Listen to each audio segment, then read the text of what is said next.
しょよしょよしょよしょ。Could you listen my voice? I can hear you. Oh, thank you. Thank you for joining PHP conference Odawara Day, the participants that came to your session. Thanks for having me. はい。続いてキーノートセッションに移りたいと思います。キーノートセッションはですね、英語で行われるんですけど、セッションが始まると翻訳と、ステニャンによる手動サマリーのところが出るんでそれを見ながらですね、もう45分を楽しんでいただければと思っています。はい。ということで、セッションの後にはQ&A セッションも予定してますので、ぜひリアルタイムの Q&A もお待ちしています。セバスチャン、please proceed with your session.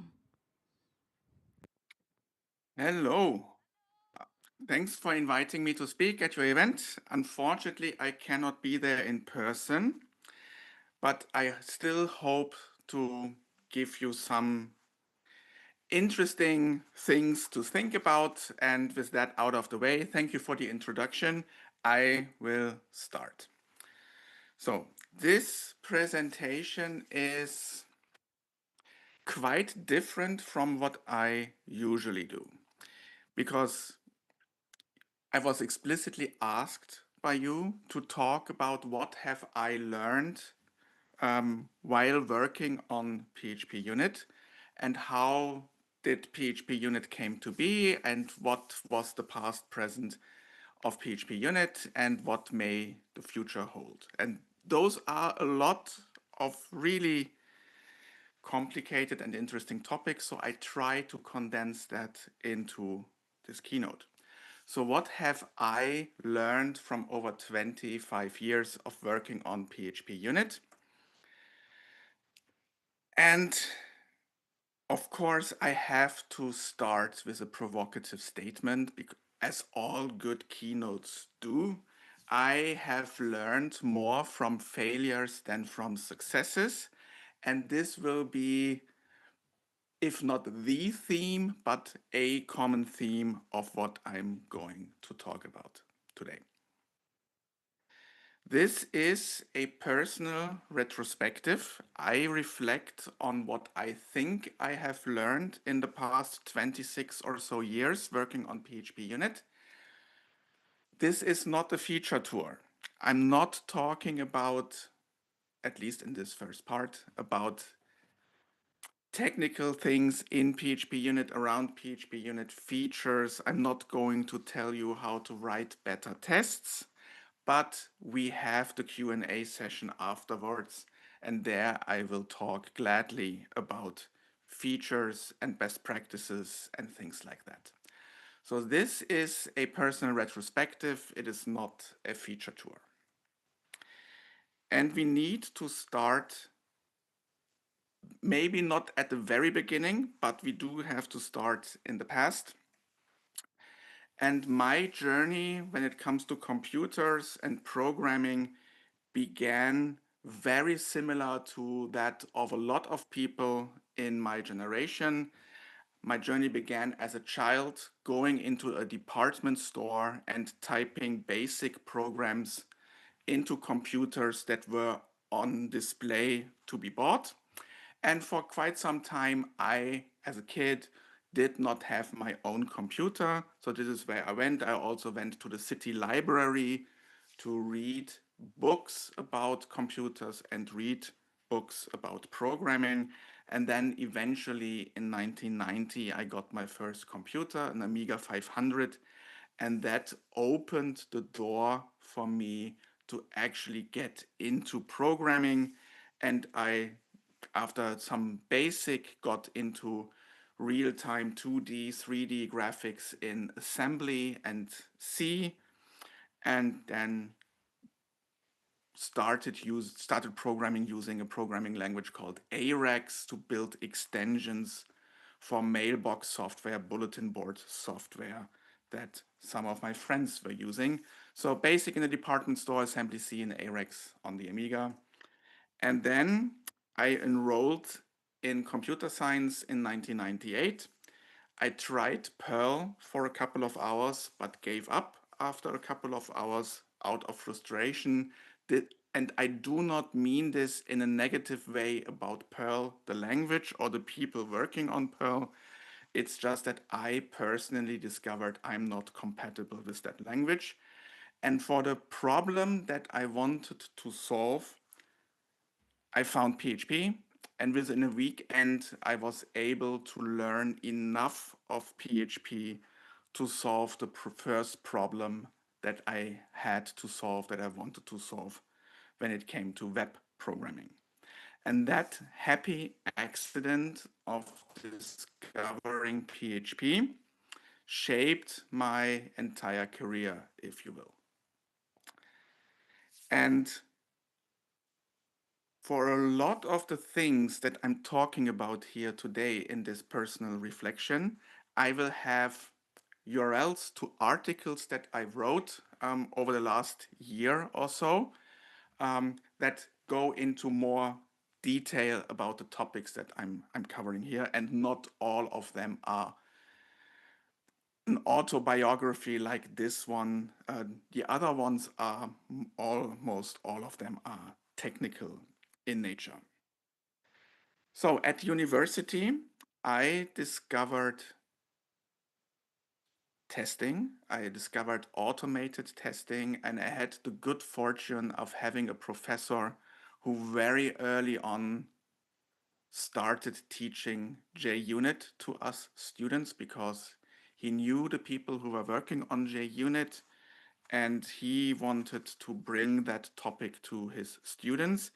And I became test infected, as it was called at the time. I got really interested in testing, and my professor encouraged me or challenged me to port JUnit to PHP.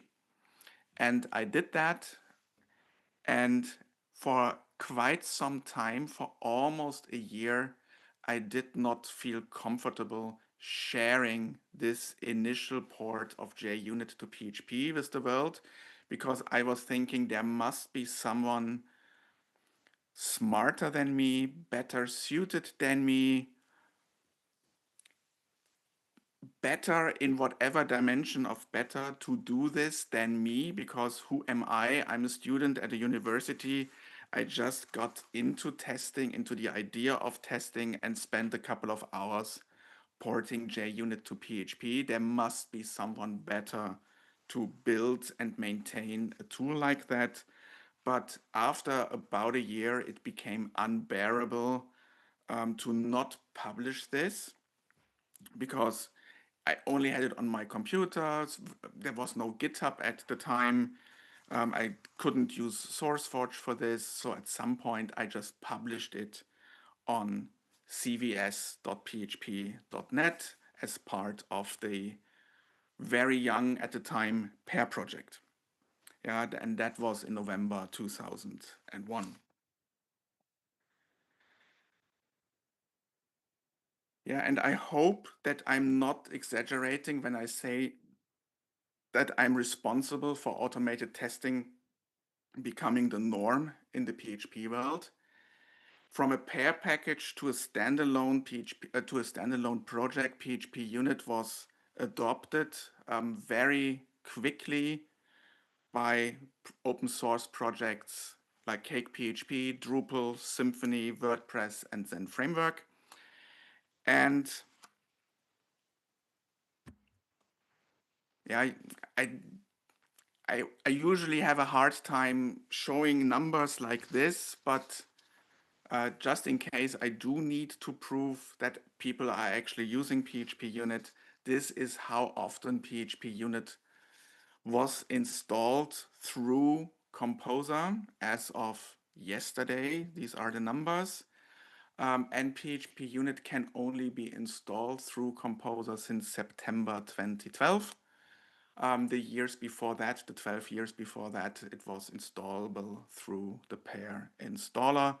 And we are closing in on the 1 billion downloads. And I think at some point next year or so, we will reach that number.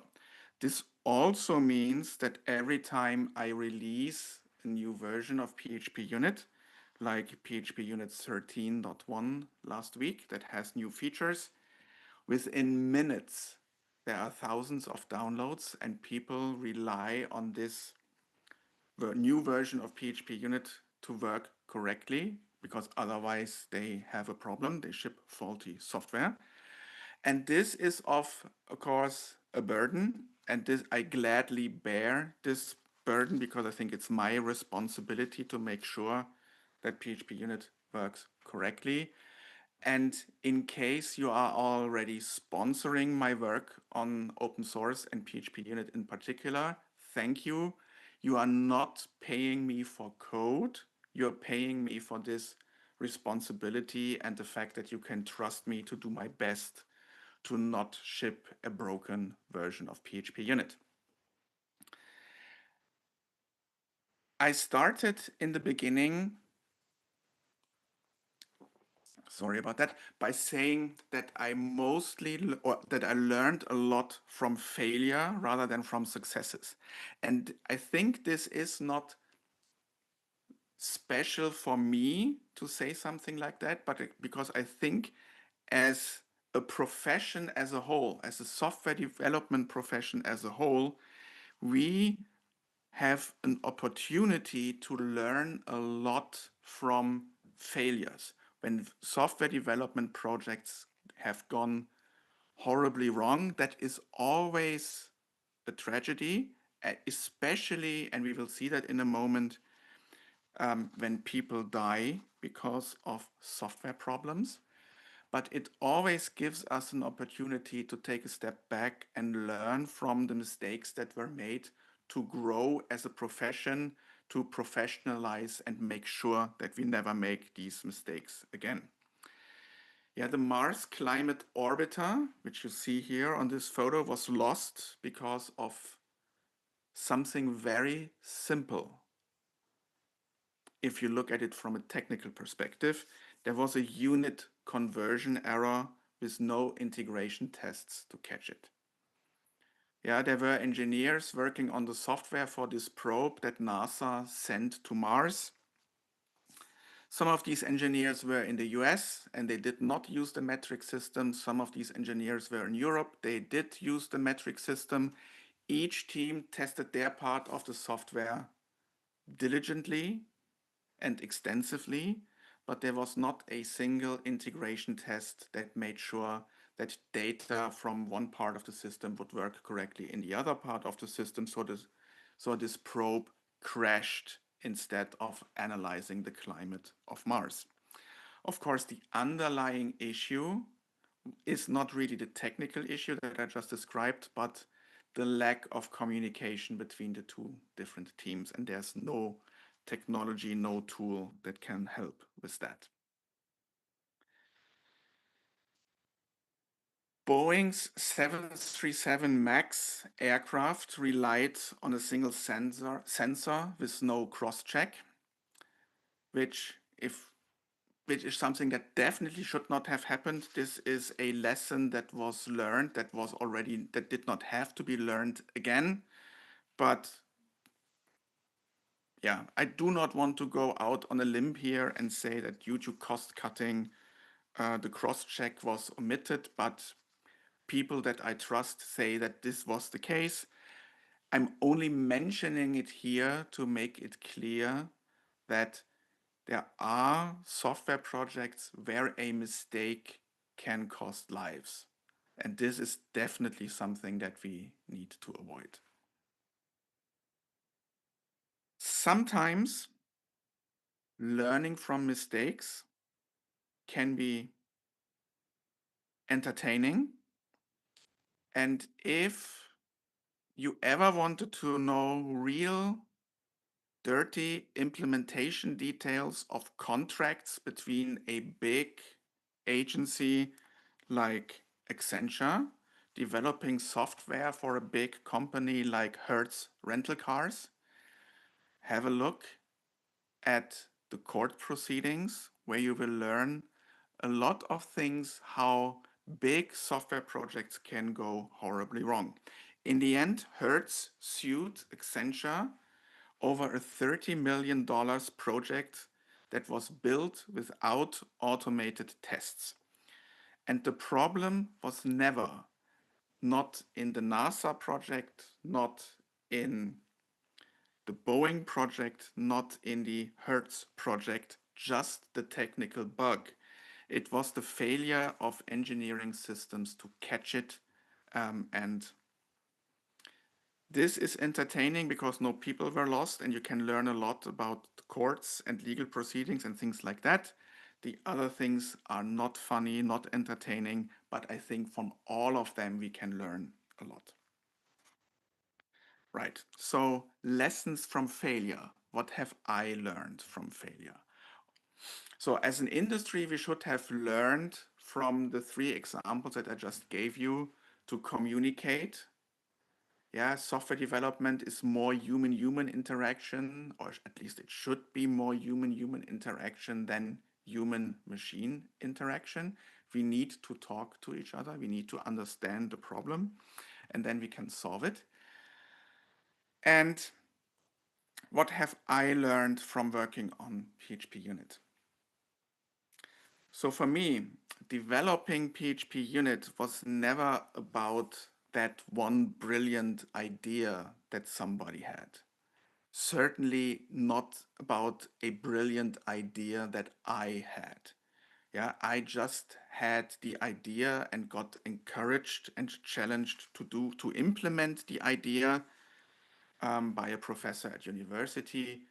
But the big idea somebody else had way before me, people like Kent Beck and Erich Gamma, who created SUnit and JUnit. They had the idea for automated tests implemented in the same language as the software that is being tested.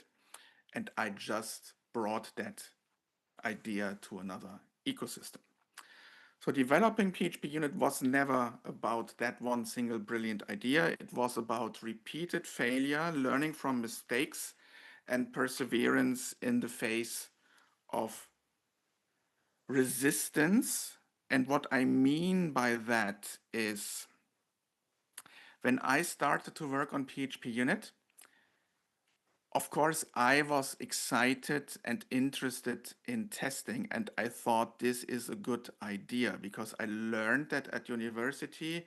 I wanted to apply that in the projects, web development projects that I was doing as a student, because to me it just made sense to test the software that I was building for my customers, right? And then I open sourced PHPUnit. Eventually, conferences invited me to speak about automated testing and PHPUnit.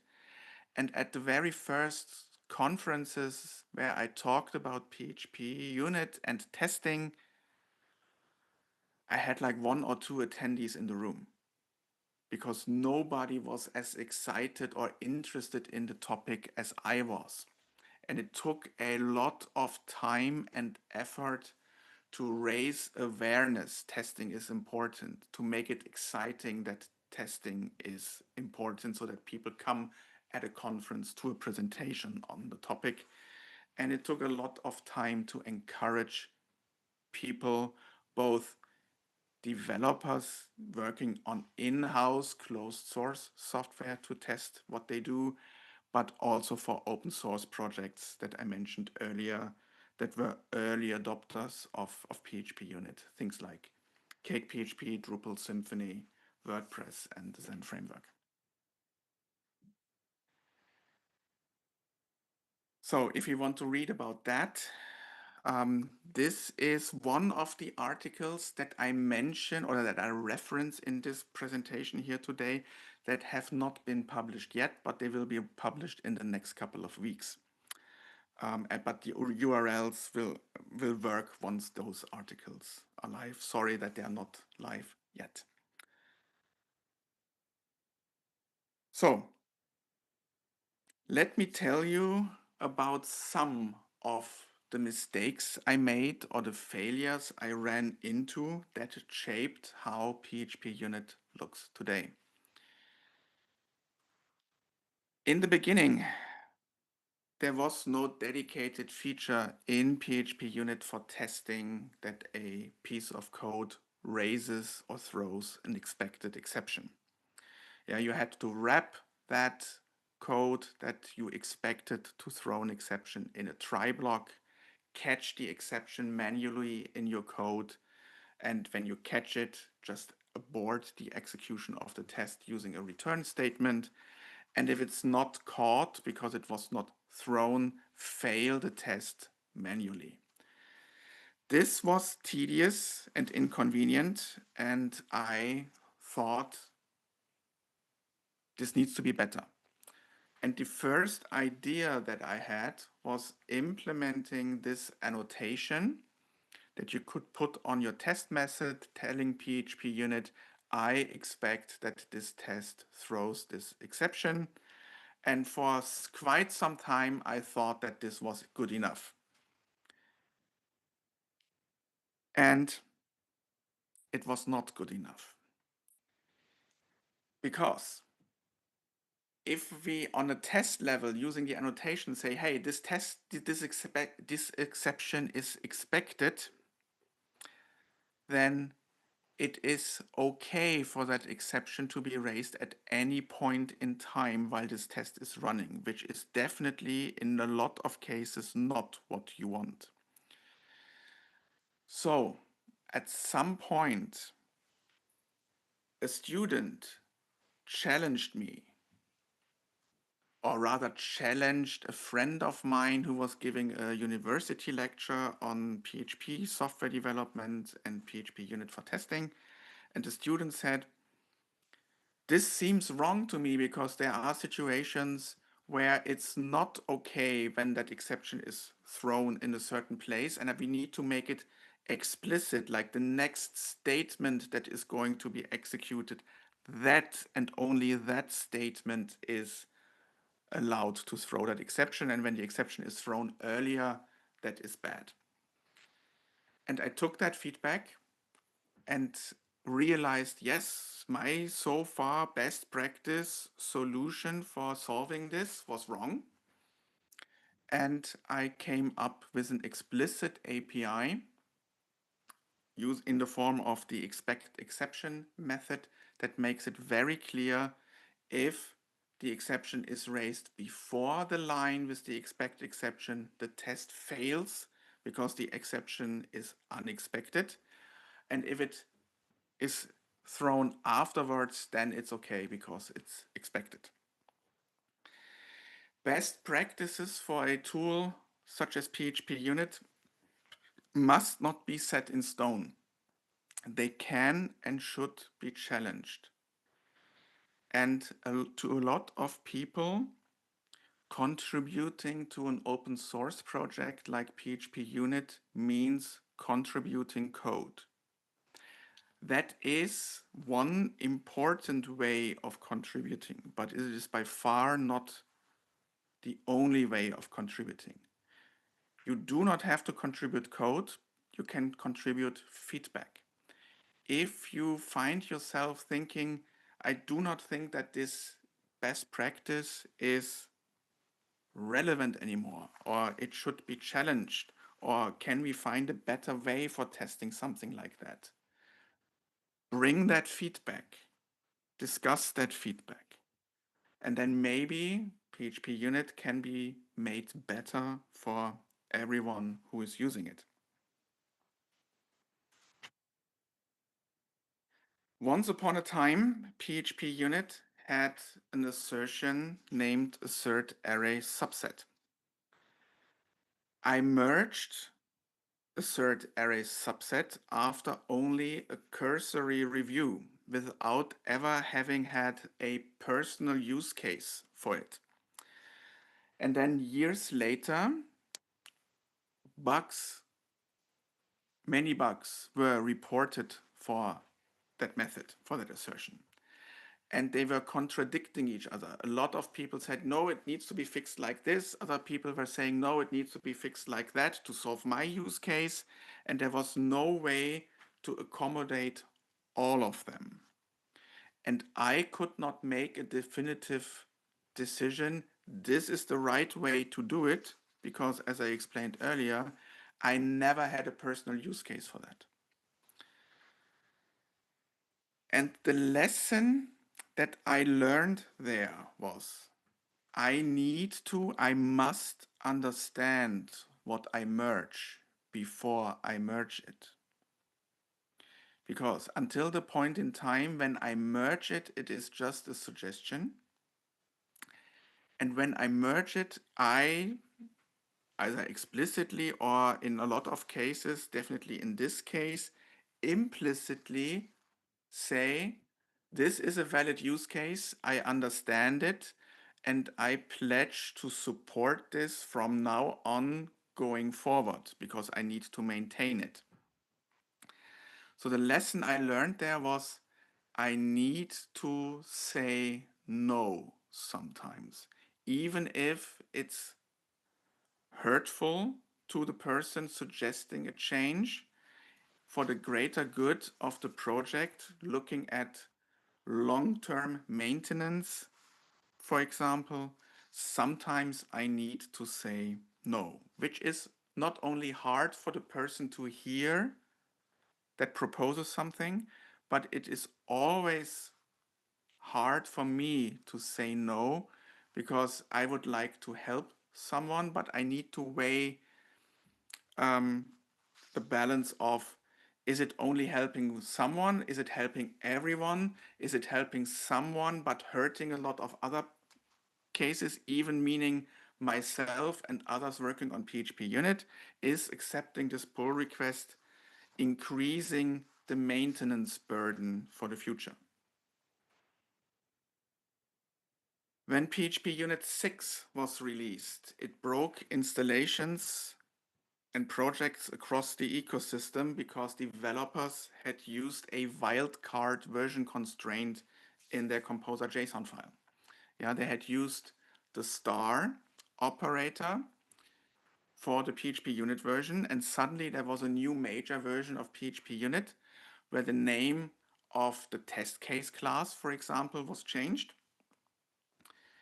And mass confusion ensued. Everyone, oh my God, all my tests are broken. What has Sebastian done now? The lesson to be learned there is be explicit about your dependencies. Yeah, really use version constraints. Use the caret operator. Tell composer, this is the minimum version of the package. Please keep me fresh. Give me new versions that are backward compatible to what I described here, what I declared here. But please do not give me the next major version automatically because a major version is reserved for backwards compatibility breaks. And that is something that is not as easy as just installing the update. In some cases, in a lot of cases, you need to update your existing tests.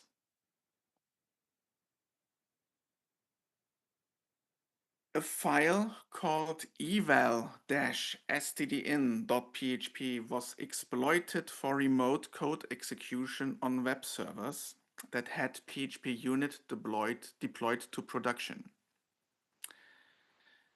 I learned about this because a jeweler's online shop was taken down 1 week before Christmas because their e-commerce solution thought it would be a brilliant idea to ship PHPUnit installed in the vendor directory and just told their users to just upload everything from a zip archive, including development tools like PHPUnit, into production. And I cannot find a nicer way to bring across the learning here. If you upload PHPUnit to a web server, then your deployment process is broken. This is a development tool. It is not needed in production. It must not be on the production web server. Let's talk about evolution. My learning journey went from procedural code, basic AREX, assembly, C, to object-oriented programming, Java at university, and then later PHP, to recognizing entities, value objects, services, command query responsibility segregation, and event sourcing.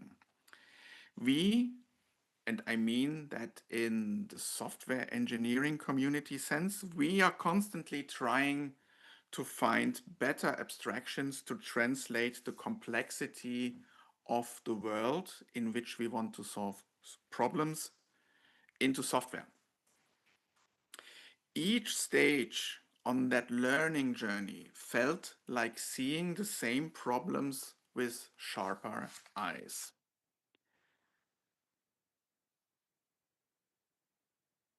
This is probably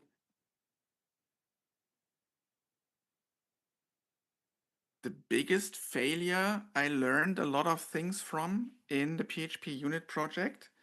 It is definitely the feature I am least proud of, because once upon a time I started to add support for creating test stubs and mock objects, test doubles to PHPUnit.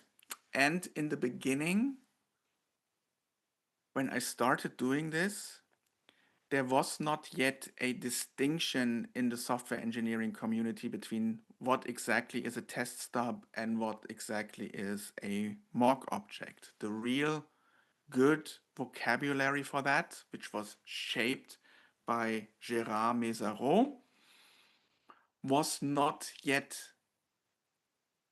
in existence. And at the time, everyone just called it mock objects. And in the beginning, PHPUnit had only a method named getMock to create a mock object. And in the beginning, getMock only had one argument, the name of the class or interface for which you want a mock object.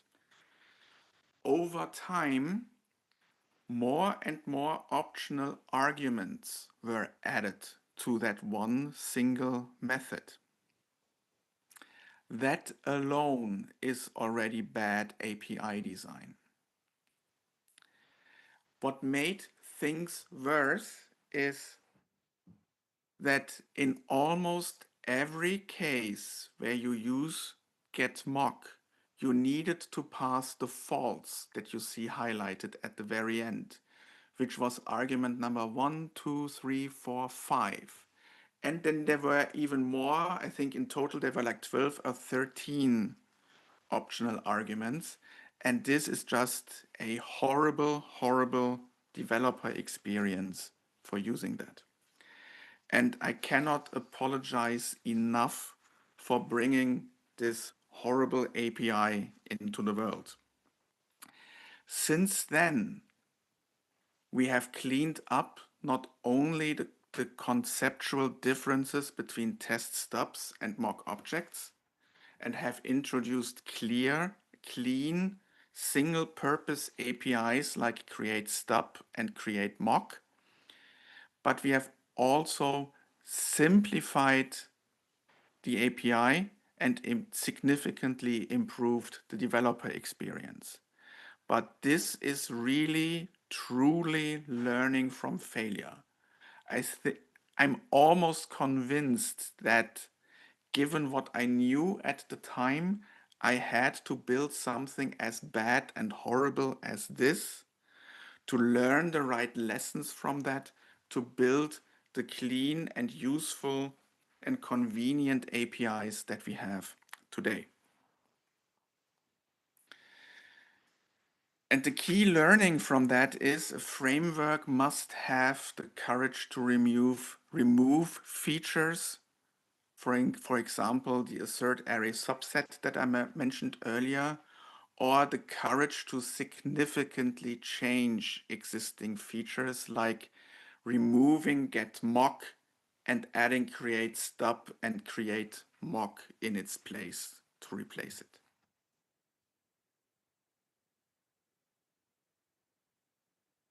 If code is difficult to test, it is probably not well designed. Testability comes from explicit dependencies, dependency injection, the single responsibility principle, loose coupling, determinism, and immutability. It is not something you bolt on afterwards. It must be designed from the outset. It is really, really, really hard, and it is one of the most important experiences and learnings that I made in the last 2 decades plus when it comes to testing software. If the software is not built with testability in mind, testing it later will always be hard.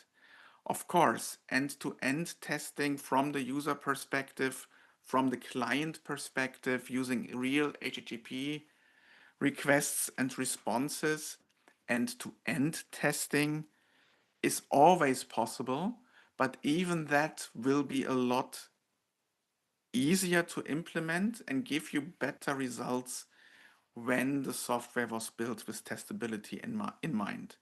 And if a software is testable, it is really easy and convenient to write good unit tests for it.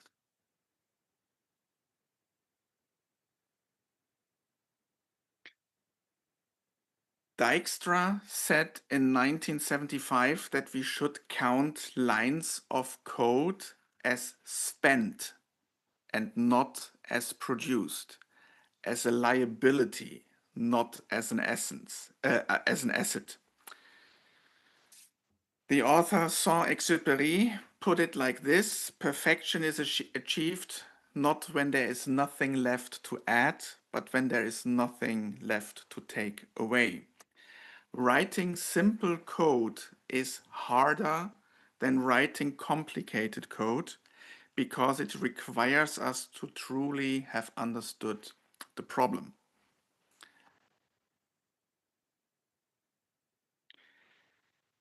Technical debt is not malice. It arises from constraints and trade-offs, not from laziness or evil intentions. The systems we build today will be tomorrow's legacy. The most valuable skill in software development is not architectural mastery or technical mastery, it is empathy. Empathy for the people that worked in this project before us, because they worked to the best of their abilities and the best of their knowledge. And maybe they left behind a system that is not as testable as it should be, but they did the best that they could do in the context and with the constraints that they had to work in. So we should not think of them as being evil, trying to make our lives harder in the today, but yeah, feel empathy for them. This is something that I have learned also over the years working as a consultant that helps teams build better software. And sometimes I do audits of software, look into the current state of a project, try to understand how did it get from 10, 15 years ago when it started to today. And a lot of times the team that is currently working on the software tells me at the beginning of a mission like that, we are so ashamed of the code that we have. We really do not like working on it. We have a problem showing this to you because this makes us really feel really bad. And what I usually tell those people is, don't be ashamed or embarrassed about what you have. I always assume that you worked to the best of your abilities, that you did not have bad intentions.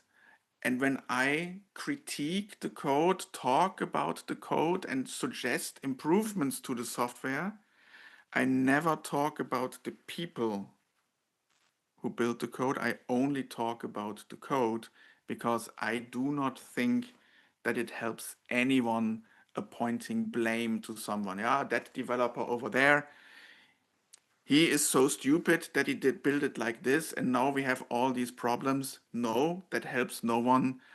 Focus on the code. Have empathy for the people that build the software that you're working on today.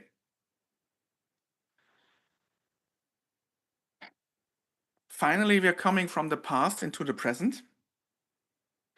PHPUnit 10 was released 3 years ago, a little bit over 3 years ago. And it was the most significant release in PHPUnit's history. Recent versions have introduced the clear distinction between test stubs and mock objects, for example, that I mentioned earlier, and embrace new additions to the PHP language like first-class callables that were introduced in PHP 8.5, which means that you can now have a data provider declared using the data provider closure attribute and have a static closure in place where you have the attribute. We also look beyond just the PHP ecosystem and look at what other programming language stacks and their test frameworks are working on. For example, open test reporting, which is a new standard for reporting test results that comes from the people behind JUnit. And as of last year, PHPUnit can log and report test results in open test reporting XML format. The project is evolving faster and more deliberately than ever. Many of PHPUnit's best features have emerged from attendees of my trainings that I get from people that I consult and coach, and feedback from code sprints, where people can spend 2 days of their time with me to work on PHPUnit. And more generally speaking, feedback I get when I visit PHP user groups and go to PHP conferences. Right? So for example, there is a feature in PHPUnit that was introduced last year, test suite specific bootstrapping, a feature that I have wanted at least since 2019, which is when I opened the feature request for myself. But I think I wanted it even before that. And I finally implemented it last year after a training that I gave because one of the attendees of the training solved a mental problem that I had with that specific feature, like a block that I had. I always thought this is going to be so complicated, so complex to implement that I did not dare even try to implement it. And the training's attendee challenged my assumption and made it clear, how about if we do it like this? Then the problems that you just explained don't exist, right? And I gave it a try, and this is why we have this feature now. Yeah, and this is what open source is all about, working together, giving feedback, giving ideas, challenging the status quo, challenging best practices to make a tool like PHPUnit better for everyone. No single testing technique is sufficient on its own. You need layers, like Swiss cheese, where each layer catches what the others miss. Yeah, the Swiss cheese model of testing is a metaphor where you have different slices of cheese. I do not have a photo of that. Sorry. Where you have different slices of cheese and you lay them over each other, and sometimes a hole is here and sometimes a hole is there, but there is no single way through all the holes through the cheese, and you have different layers that catch different types of errors using different techniques. Static analysis using PHP stand, for example. Dynamic testing using PHPUnit. Property-based testing. Mutation testing, fuzz testing, all complement each other. And Fuzz testing once found a bug in one of my libraries, although I had 100% branch coverage using PHPUnit and other tools like infection did not find a problem. So you need all these different things. PHP as a language and compiler and runtime for the language also is constantly tested. There are, of course, tests for every push to PHP's source code repository, but there are nightly tests that test the current state of PHP with major ecosystem projects like the major frameworks and tools like PHPUnit.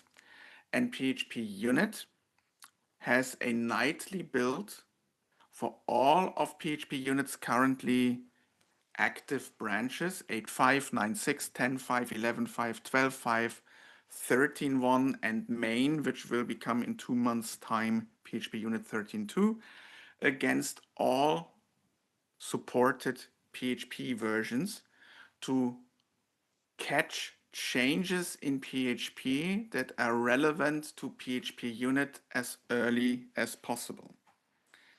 This creates a bidirectional feedback loop where bugs are usually caught before they reach users.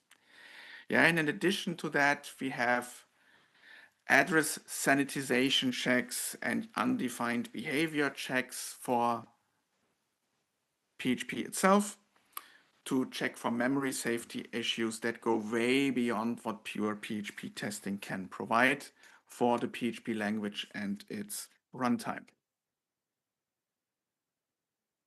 Packagist serves over 3 billion downloads per month. Yeah, remember the numbers from earlier. PHPUnit is reaching soon the 1 billion download mark through Packagist.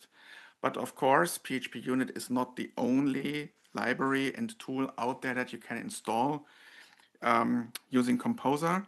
So there are now over 3 billion downloads per month. And researchers estimated the demand side value of open source software at $8.8 trillion. So there is a lot of money that is being made on top of open source software that is installable through a package registry ecosystem like Composer, which means that every Composer install is an act of generosity that subsidizes corporate profit margins. And we need to figure out sooner rather than later how to make this sustainable, how to keep the lights on for critical infrastructure like packagist.org. Let's talk about the future. The future is usually foggy. It's mostly foggy when doing things with AI, for example. So in a recent experiment, I used an AI coding agent to implement a complex algorithm. And the agent did that in 15 minutes. And it would have taken me at least a day to really understand the academic paper that presented the algorithm and then to implement that, probably maybe even more than a day, maybe 2 days. That would have been realistic. So instead, it was generated in 15 minutes. And since then, I have spent 2 days to verify whether or not the code that was generated works correctly and does what I think it should be doing. Writing code was never the problem, was never the bottleneck. Understanding the problem, designing the solution, and verifying the result are the hard parts. Yeah, or as Tony Hoare, who recently passed away, unfortunately, one of the pioneers of computer science, described 2 kinds of software. One, software design is so simple that there are obviously no deficiencies, no mistakes. And one software design that is so complicated that there are no obvious deficiencies. and AI-generated code gravitates towards the second kind, and our job as a human in the loop is to insist on the first. In a test-driven development workflow with AI agents, I believe humans should write the tests. Then maybe an AI agent can generate the code and refactoring becomes a collaborative effort. The important thing there is I do not like leaving aside all the political, moral, ethical, economical, ecological problems, and there are a lot of them when it comes to artificial intelligence as we are using it right now.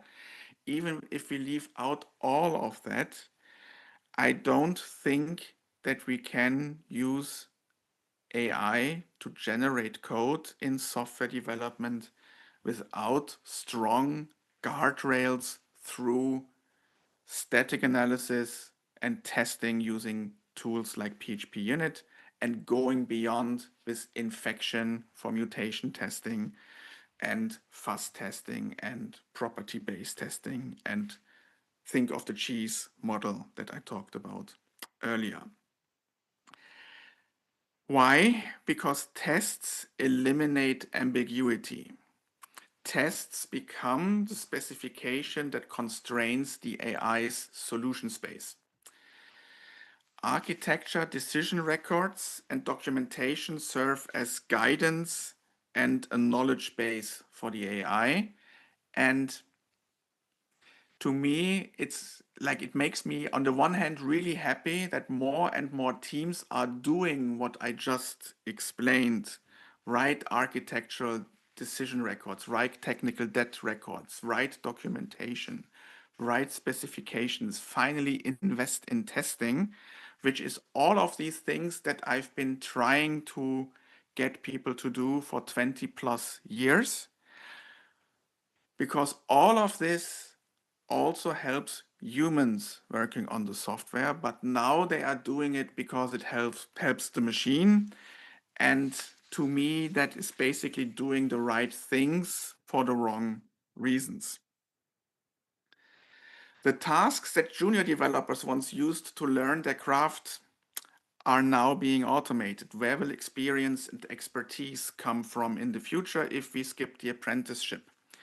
There's a real risk that developers become not craftspeople but prompters, while infrastructure providers become gatekeepers. The AI market is dominated by a handful of US corporations raising concerns about the Cloud Act, energy costs, digital autonomy, all the problems I mentioned earlier. I think open source must become the standard for critical digital services, and the question is not whether agentic development will reshape how we work. It already is. The question is whether we will collectively insist as humans on conditions in which this technology serves us, the human creativity and collaboration, rather than replacing us. And that is a choice that we are making right now, whether we are realizing it or not. I skipped that, sorry. I forgot a couple of times to hit the button. So, final thing, we the humans must be in control of our online spaces. This is why the PHP community has created phpc.social and phpc.tv as alternatives to social media that is run by big tech corporations. So it started with a professor's challenge and encouragement and became 25 years of repeated failure, learning, perseverance that helped build a testing culture for an entire ecosystem. The arc from that very first version of PHPUnit that I released, that was very humble, very small, and probably not a single line of code from that first version remains in today's code base. And I was not comfortable for a long time sharing that with anyone. from that first modest release to today was never a straight line.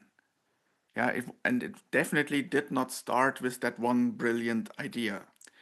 It was shaped by every mistake that I made along the way and always trying to learn the right lessons from those mistakes. Have I learned the right lessons? Has the PHP community learned the right lessons? You tell me. Thank you.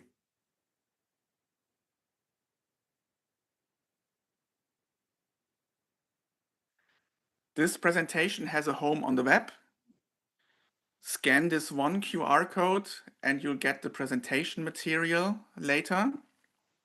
And that will have all the links to the things I talked about. I will also share the links with the organizers so that they can give them to you. Thank you, Sebastian. Could you hear me? I can hear you. Oh, thank you for awesome keynote. Your keynote very moved me and also participants.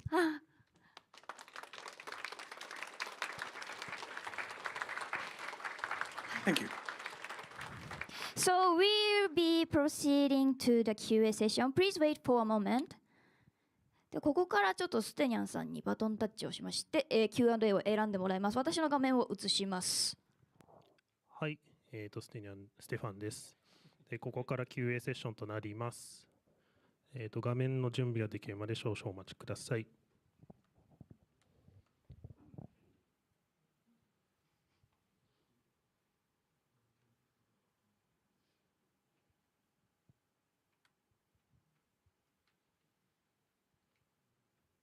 はい。じゃあ始めていこうと思います。事前に、質問いただきました。ありがとうございます。まずはこの中から6番の質問を選ぼうと思います。We will start with question number 6。はい。いいテストを書けるようになりたいです。日本国内では近年 Unit Testing Principles, Practices and Patterns の翻訳版が出版されて広く支持を得ていました。セバスチャンさんご自身が考えるいいテストの条件をお聞きしたいのと、それをどのように身をつけてたり磨いてきたかもお聞きしたいです。I want to be able to write good tests. In Japan, the translated version of unit testing principles, practices, and patterns were recently published and has gained widespread support.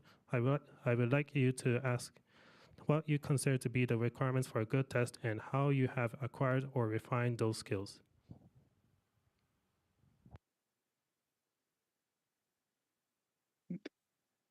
That is a good question. Thank you for the question, first of all. It's not as easy to answer, I think, as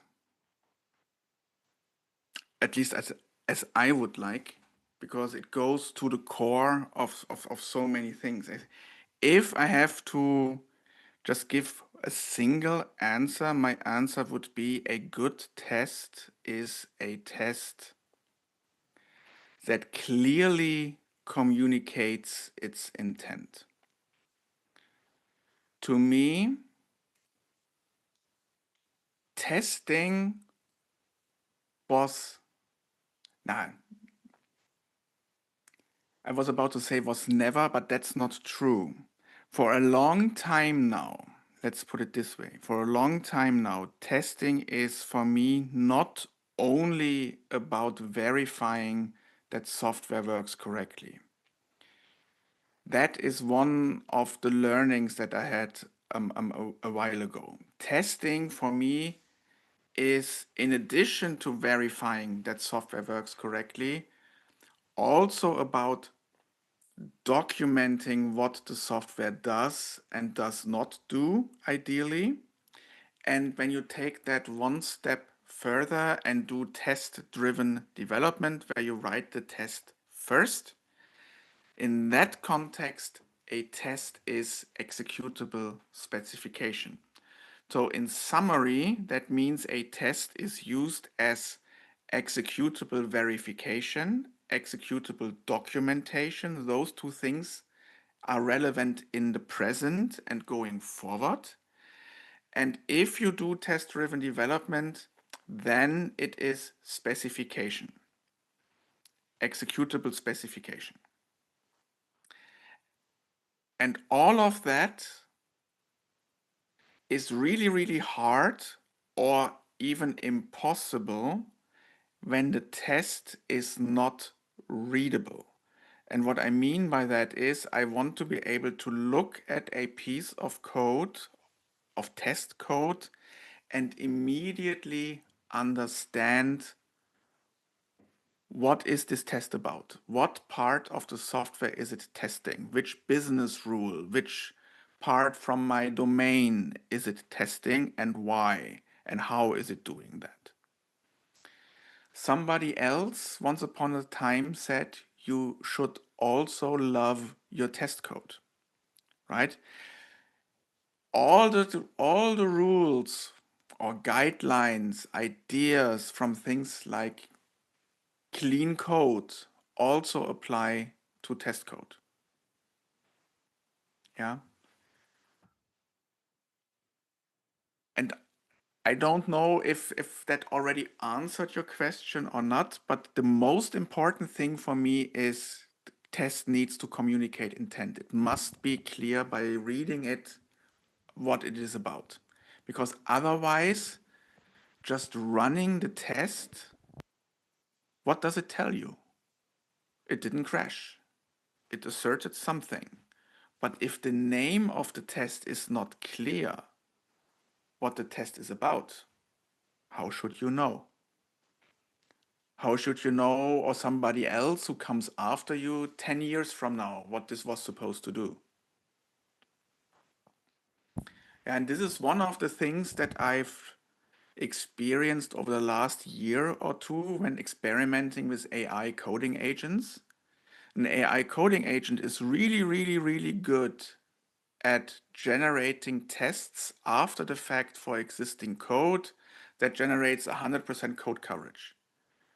But I don't know about you, but when I read test code that was generated in such a way, it is not useful as executable documentation or executable specification because it just tries to run a lot of code and it has no idea what this code is supposed to solve as a real world problem because the context is missing. That context can only come from the humans that analyze a problem, design a solution, and put that solution into software. Okay, thank you, Sebastian, for your detailed answer. I think it answers our question. Going to the next question. では次の質問に行きます。質問5番ですね。でちょっとお時間の関係でこれが最後の質問になりそうです。日常生活の中でコードを書いている以外の時はどんなことをしていますか？またそれがソフトウェアエンジニアとしてのセバスチャンさんにとってどんな影響を与えていると考えますか？ The question is, what do you do in your daily life when you are not writing code? Also, how do you think those activities influence you as a software engineer? I want to enjoy my long life ahead as a software engineer. I would like to hear any tips or insights you might have. The honest answer is I would like to get those tips and insights as well because I think I could use them. But jokes aside, working on open source software like PHPUnit does not put a roof over my head or food on my table. So I do have to work to make a living.